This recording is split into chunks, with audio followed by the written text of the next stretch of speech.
We're watching for the coming of that glad millennium day, when our blessed Lord shall come, catch His waiting bride away. All the earth is groaning, crying for that day of sweet release, when our Savior shall come back to earth again. Oh, our Lord is coming back to earth again. Yes, our Lord is coming back to earth again. Oh, Satan will be bound, 1,000 years will have tempter then, after Jesus shall come back to earth again. How many's ready? Raise your hand. Oh, my. Oh, our Lord is coming back. Let's just stand and shake hands with one another. Our Lord is coming back to earth again. Oh, Satan will be bound, 1,000 years will have no tempter then, after Jesus shall come back to earth again. Oh, our Lord is coming back to earth again. Yes, the Lord is coming back to earth again. Oh, Satan will be bound, 1,000 years. Amém! That's the way. Essa é a maneira. That's it. Isso mesmo. No. Não! Ele nunca os levou à manjedoura, ele nunca os levou ao Natal. Isaías disse, seu nome seria chamado... No mesmo capítulo ele disse, seu nome será chamado... Não, o capítulo 55 de Isaías disse, seu nome será chamado Maravilhoso, Conselheiro, o Príncipe da Paz, Deus Forte, Pai da Eternidade. Amém! Desejaria que eu tivesse tempo. Eu gostaria de tomar um texto sobre cada um deles. Conselheiro, Príncipe da Paz, Deus Forte, Pai da Eternidade e Maravilhoso. Vamos apenas tomar o pensamento maravilhoso por um minuto. Maravilhoso. Oh, Isaías disse que ele era maravilhoso. Vamos pensar em algumas coisas que ele disse que o fez maravilhoso. O que o fez maravilhoso? Quando ele disse isto, eu e meu Pai somos um. Maravilhoso. Diga-me que fariseu poderia ter dito isso. Diga-me que sumo sacerdote poderia ter dito isso. Com Deus sustentando isso, está vendo? Disse, se eu não faço as obras, agora, não creiais em nada que eu digo. Porém, se eu prego isso, então isso mostra que Deus enviou-me para fazer isso. Disse agora, ele disse, eu e meu Pai somos um. Não, eu e meu Pai somos três. Jesus disse, agora o credo diz, eu e meu Pai somos três. Porém, a Bíblia disse, e Jesus disse, eu e meu Pai somos um. Isso é maravilhoso. Veja como Deus se fez carne, aleluia! Não alguma segunda ou terceira ou quarta pessoa, porém o próprio Deus. Jesus disse assim. Argumente com ele, não comigo. Eu estou apenas dizendo o que ele disse. Eu e meu Pai somos um. Não sou eu que faço as obras, é meu Pai. Ele habita em mim. Se vós não credes em mim, crede na palavra, porque Ele é a palavra. E a palavra foi feita carne, e eu sou. No princípio era a palavra. Este mesmo escritor do Evangelho, João, disse, no princípio era o Verbo, e o Verbo estava com Deus, e o Verbo era Deus. E o Verbo se fez carne e habitou entre nós. Isso faz a Ele e a Deus a mesma pessoa, se Deus é a palavra e Ele é a palavra. Eu e meu Pai somos um, então. Oh, isso é maravilhoso! Sim, Senhor, tantas coisas poderíamos dizer sobre isso. Maravilhosas coisas que ele disse. Uma outra coisa que ele disse, eu sou a luz do mundo. Diga-me que sacerdote poderia dizer isso. Diga-me que denominação pode dizer isso. Diga-me que credo poderia dizer isso. Isso é maravilhoso. Eu sou a verdade. Oh, que coisa! Nossos credos estão a 1 milhão de milhas longe da verdade. O credo não pode manifestar a Deus. O credo não pode, do mesmo modo que Elias disse no cume do Monte Carmelo, se Deus é Deus, que ele responda.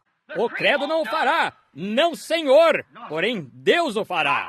Quem é Deus? A palavra manifestada. Ele o fará. Eu sou a luz do mundo. Eu sou a verdade que está no mundo. Eu sou o caminho. Não há nenhum outro caminho a não ser ele. Simplesmente isso. Não passe por um credo. Vinde a mim, está vendo? Eu sou o caminho, a luz, a verdade.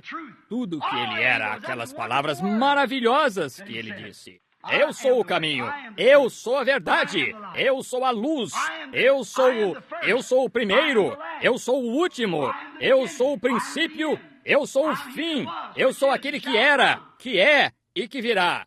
Eu sou a raiz e descendência de Davi. Eu sou a estrela da manhã. Eu sou o alfa até o ômega. Eu sou tudo. Eu e o meu Pai somos um. Ele habita em mim. Eu estou nele. Ele é eu. Eles disseram, tu sendo homem, fazes a ti mesmo Deus? Oh, como ele disse aos fariseus uma vez, vós errais, não conhecendo a palavra de Deus, nem o poder de Deus. Vós errais por não conhecê-lo. Certamente. Maravilhosas palavras. Maravilhosas. Vamos pensar sobre as obras maravilhosas uma vez. O que ele fez? O que era ele que Isaías disse que ele seria maravilhoso? Quando ele o chamou de todos os nomes que ele pôde. Conselheiro, príncipe da paz, Deus forte, Pai da eternidade, tudo isto. Ele disse, ele é simplesmente maravilhoso. Maravilhosas palavras. Agora nós vamos falar sobre obras maravilhosas por um minuto. Que obras ele fez que foram maravilhosas? Um dia houve uma procissão fúnebre que estava vindo de Naim. Uma viúva com seu único filho, morto, jazia num ataúde, enrijecido completamente, cadáver, embalsamado, passando em direção ao sepulcro para ser enterrado. Ele havia viajado desde Nazaré, seus pés doloridos, empoeirado, cansado, esgotado. E ele ouviu aquele choro, ele olhou, vindo na estrada, eis que vinha uma pequena viúva chorando. Seu menino, seu único menino, jazia naquela maca, morto.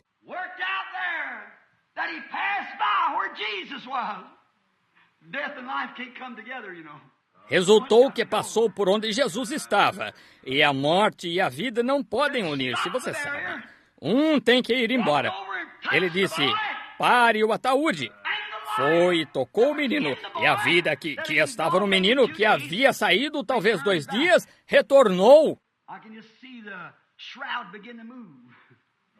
Eu posso até ver a mortalha começar a mover-se, ver as pessoas começarem a olhar, e um homem que estava morto se pôs de pé.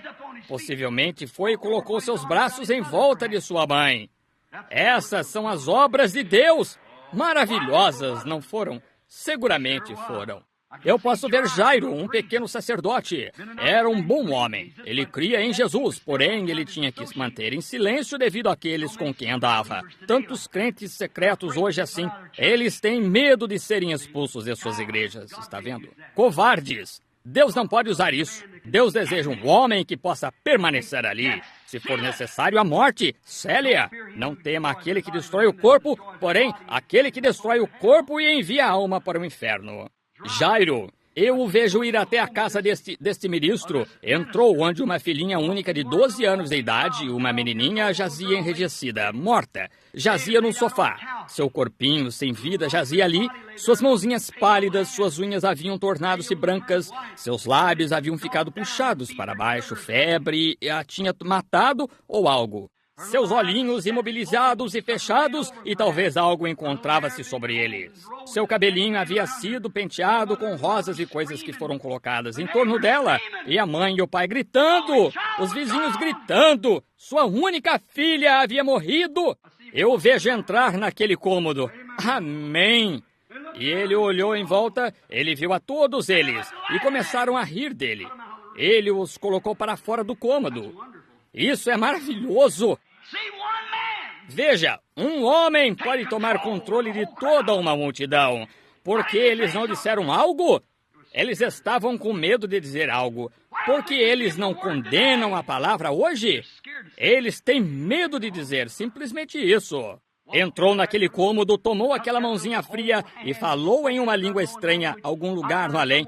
E o espírito dessa criança voltou, e ela viveu novamente. Maravilhosas obras. Sim, foram. Foram maravilhosas obras. Provaram que ele era maravilhoso.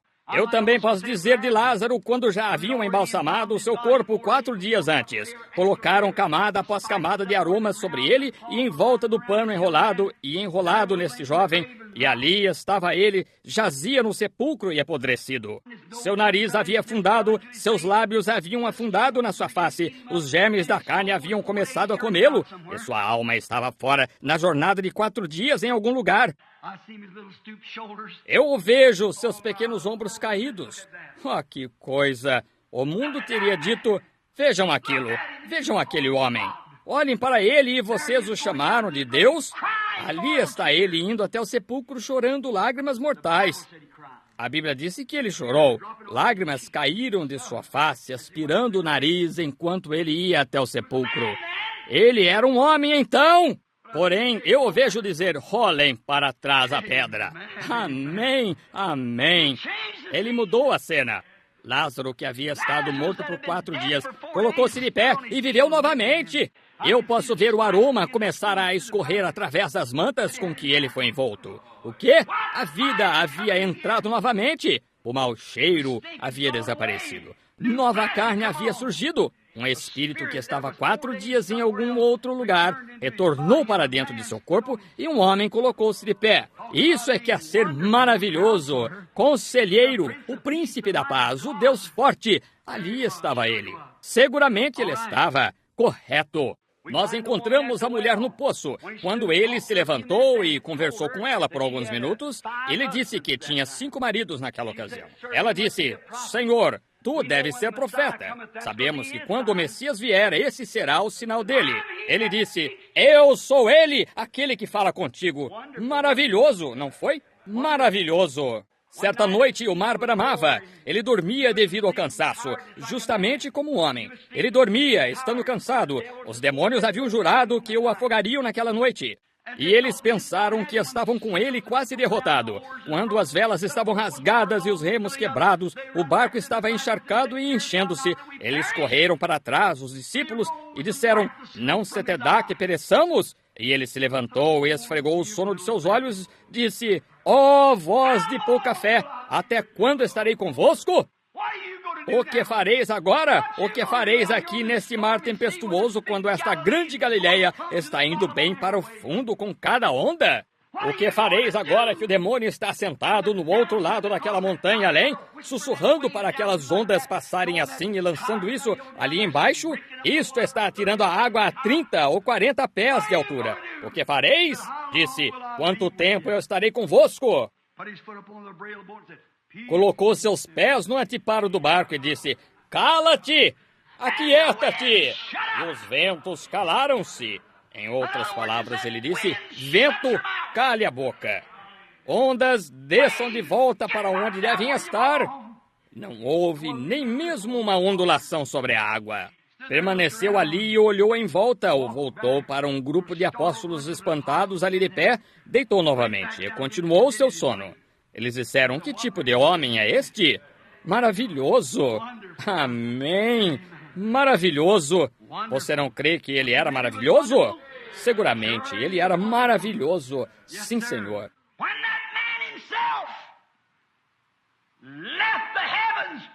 Quando esse próprio homem deixou os céus, quando o sistema solar inteiro era sua coroa, cada bilhão de estrelas que pairavam na Terra, cada estrela, que milhões de milhas além. When they look through that glass out here at Mount Palmer and could see 120 million years of light space. Quando eles olharam através daquele telescópio ali no Monte Palomar e puderam ver um espaço de 120 milhões de anos-luz. E todos aqueles bilhões e trilhões de estrelas estavam em sua coroa. E ele as deixou para tomar uma coroa de espinhos. Quem faria isto? Maravilhoso. Oh, que coisa! Eterno era o seu manto! Ele estava vestido com vida eterna. Ele nunca teve princípio. Ele nunca iniciou em Belém. Você sabe como as pessoas tentam pensar que ele iniciou. Ele não teve princípio. Amém.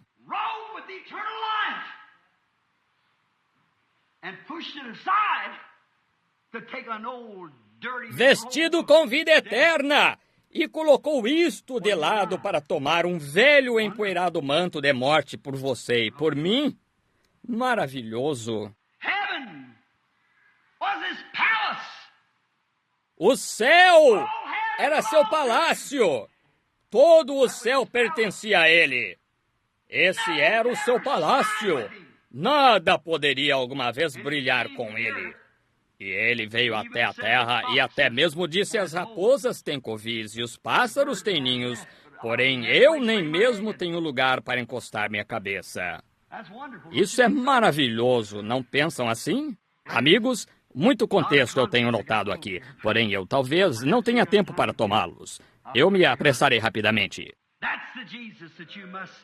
Esse é o Jesus que você deve ver, não o Jesus da denominação do qual eles falam, não o Jesus dos credos, não o Jesus de algum tipo de Natal mítico, não o Jesus de algum coelhinho de Páscoa, porém o Jesus do Calvário, o Jesus que guardou tudo, de quem os profetas falaram.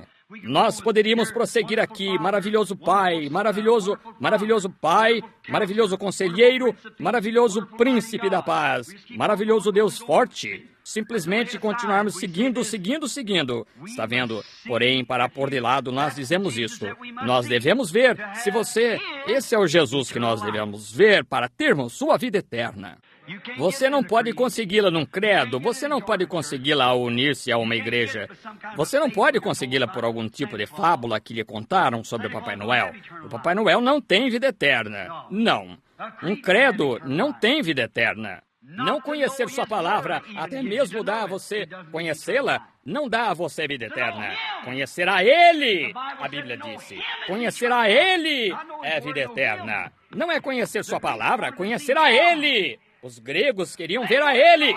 Eles queriam conhecer a sua pessoa. Senhores, queríamos ver a Jesus. Agora você não vê com seus olhos, você vê com o seu coração, está vendo? Você olha com seus olhos, você entende com seu coração. Ver é entender. Você olha diretamente para algo e diz: eu não vejo isso. Porém, você está olhando para isso, porém, você quer dizer que você não entende. Os gregos quiseram conhecer Jesus e ele deu a eles a maneira de conhecê-lo.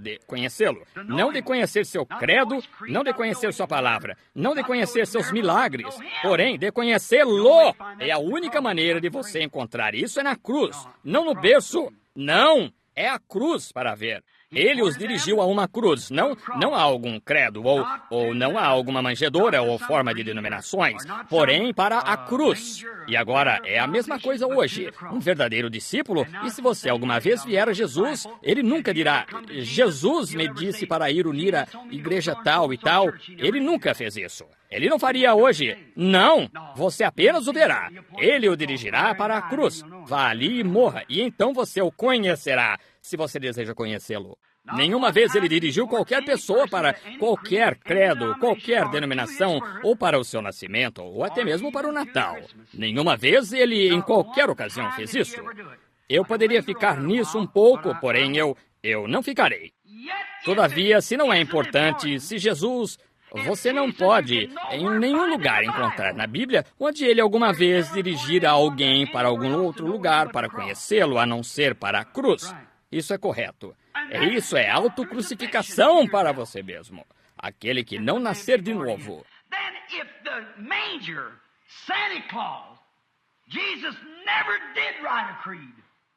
Então, se a manjedoura ou Papai Noel, Jesus nunca escreveu um credo, ele nunca ordenou uma denominação. E então, por que nós tornamos isso tão importante e até mesmo pomos toda a responsabilidade nisso?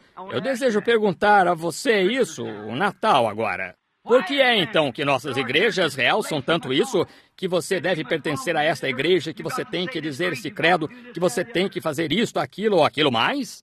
Por que é que nós realçamos tanto isso, se não é importante? Isto mostra que nós temos um tipo diferente de discípulos do que nós costumávamos ter. Eles querem trazer você às suas igrejas, às suas denominações, ou aos seus credos e não a Cristo. As pessoas hoje se lhes perguntam: você é crente? Eu perguntei isso muitas vezes. Você é crente? Eles dizem: eu sou batista, eu sou metodista. Bem, isso mostra que você não é crente então, está vendo? Isso é correto. Batista. Eles dizem: eu sou pentecostal. Isso não tem nada a ver com isso. Não, senhor. Um crente é uma nova criatura. Porém, é a isso que chegaram hoje. Está vendo? Por que eles fazem isso? O que faz as pessoas dizerem isso?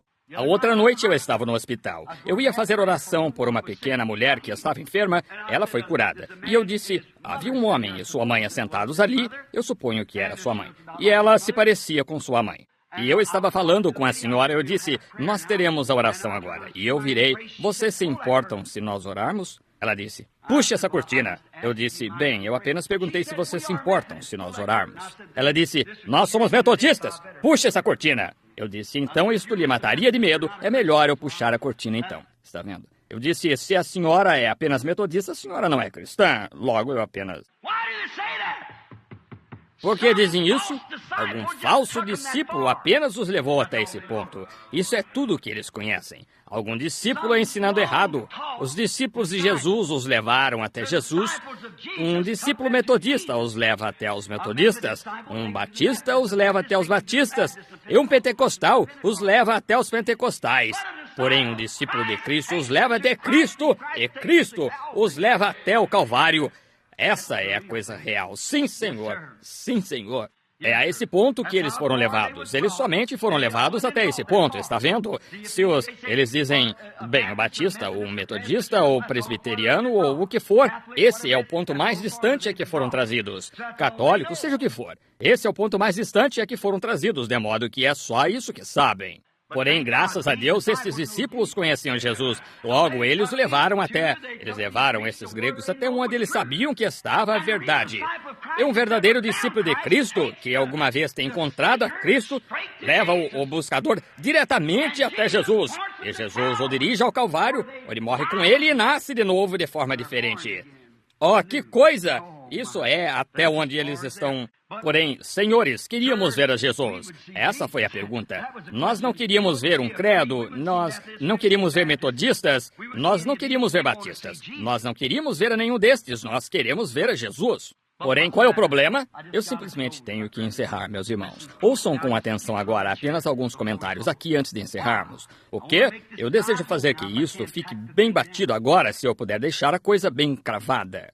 Os gregos quiseram ver a Jesus. Nunca foi ele encontrado no Natal. Nunca o encontraram em alguma organização. Nunca o encontraram em algum credo. Ele nunca os dirigiu a tais coisas. Você entendeu bem isso? Porém, ele os dirigiu à cruz para morrer. Para morrer. Um verdadeiro discípulo diz, você tem que morrer. Como eu sei quando é que estou morto? Quando você reconhece que toda esta palavra é a verdade, então a palavra começa a viver em você. Bem, você diz, porém nossa igreja ensina, não importa o que a sua igreja ensina, é o que a Bíblia diz. Aonde você está indo? As outras igrejas ensinam algo diferente, porém esta Bíblia ensina a mesma coisa. Como Jesus disse, quando aceitares esta palavra será manifestada em vós. Fará a mesma coisa que ela diz que fará em vós. Oh, eles dizem, os dias dos milagres passaram. E a Bíblia disse, Jesus o mesmo ontem, hoje e eternamente. Como você vai fazer isso coincidir quando Jesus disse, aquele que crer em mim, em qualquer lugar, em qualquer tempo? Marcos 16 disse, ide por todo o mundo e pregai o evangelho a toda criatura. Por quanto tempo? A todo o mundo. Nem sequer chegou ali ainda, a toda criatura. Aquele que crer e for batizado será salvo. Aquele que não crer será condenado. E estes sinais seguirão aos que crerem. Aí está você. A palavra será feita luz. Ela resplandecerá a si mesma. Agora, se você vai até o berço e diz, um nenezinho nasceu aqui muitos anos atrás. Tolice! Todos os tipos de credos e fábulas que se conta sobre isto, nós sabemos que Jesus sabia que toda essa coisa pereceria e ficaria toda confusa. Porém, há uma coisa que não está confusa, é o Espírito Santo. Oh, um deles diz, ele nasceu bem aqui. Nós temos uma igreja que foi construída sobre isto. Um outro disse, ele nasceu bem aqui. Como, você sabe quantos pregos eles tinham? Podem provar isto, pregos originais que estavam na cruz. 19, cada sujeito segurando um prego. Isto, nós acertamos, aleluia, nós acertamos. Eles apenas têm alguns ossos mortos e alguns... Nós acertamos, nós acertamos. Este é o lugar que ele nasceu. Outro diz, este é o lugar que ele nasceu. Eles dizem, este é o lugar que ele nasceu. Que diferença faz? Aqui está onde ele nasceu, no coração. Amém. Quando eu morri, ele nasceu novamente. Eu nasci novamente nele de outra forma. É isso mesmo. Senhores, queríamos ver a Jesus. Correto. Bem, qual é o problema? Ele se perdeu novamente. As pessoas o perderam. Isso é correto. Porém, o perderam novamente nas grandes multidões, as multidões de credos. Lembram-se de uma vez que ele se perdeu dos seus pais? Ele está perdido novamente. Ele se perdeu.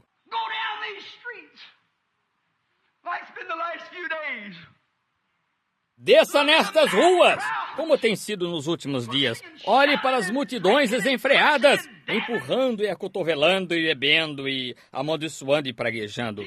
Toca os sinos, toca os sinos. Cristo está perdido. Ele não está perdido, as pessoas o perderam. Onde eles o encontraram, onde eles o perderam. É aí onde nós o encontraremos. Porém, ele está perdido em seus credos e nas multidões. Ele está perdido. Cristo está perdido na multidão comercial. A multidão comercial está dizendo, nós temos que celebrar o Natal. Uma senhora disse outro dia, estando ali, quando a esposa e eu estávamos ali, disse, eu trouxe um quarto de uísque para o meu pai. Um outro disse, eu vou comprar, eu direi a você o que vou comprar para o papai. Eu vou comprar para ele baralho e fichas, nós jogaremos strip poker. Está vendo? Celebram o Natal. Outros diziam, eu comprei um pacote de cigarros para a mamãe. O que você comprou para ela? Oh, Deus, ele está perdido! Eles o perderam no Natal. Eles o perderam na Páscoa! Um coelhinho ou um novo chapéu, não a ressurreição, não o nascimento de Cristo. Eles o perderam em seus credos, quando fizeram dele 3 deuses. O cortaram em pedaços e fizeram um ídolo, ao invés de conhecer quem ele é. Eu e o meu pai somos um. Vocês o perderam. Ele está perdido na multidão religiosa. Como a multidão religiosa, ele está perdido para a sua igreja. Na Laodiceia, a última era da igreja, disse que ele estava do lado de fora da igreja, batendo, tentando entrar. A cena mais comovente em toda a Bíblia é a condição da igreja nos últimos dias antes dele vir. Nenhuma outra era da igreja jamais o colocou para fora. Eles não sabiam a diferença. Agora, quando eles realmente conheceram o verdadeiro poder do Espírito Santo, eles o expulsaram do lugar, do lado de fora, batendo na porta. Eis que estou à porta e bato. Seguramente. Eles o perderam nas suas multidões comerciais. Eles o perderam nas suas multidões religiosas. Isso é correto. Fizeram credos disso. Fizeram denominações disso. Perderam isso. Pegaram o ritual em vez da Bíblia. Pegaram um monte de ideias do homem em vez do que Deus disse. In the sweet by we shall meet on that day. Just worship the Lord in your spirit now. In the sweet by we shall meet. That despised church, hard going, but we'll meet someday. To our bountiful Father, we will offer our tribute of praise for the glory gift of His love and the blessings that hallow our with the Lord's despised few. By faith I choose in the sweet by we shall meet on that beautiful shore in the sweet by we shall meet on that beautiful shore. There's a land that is just worshiping.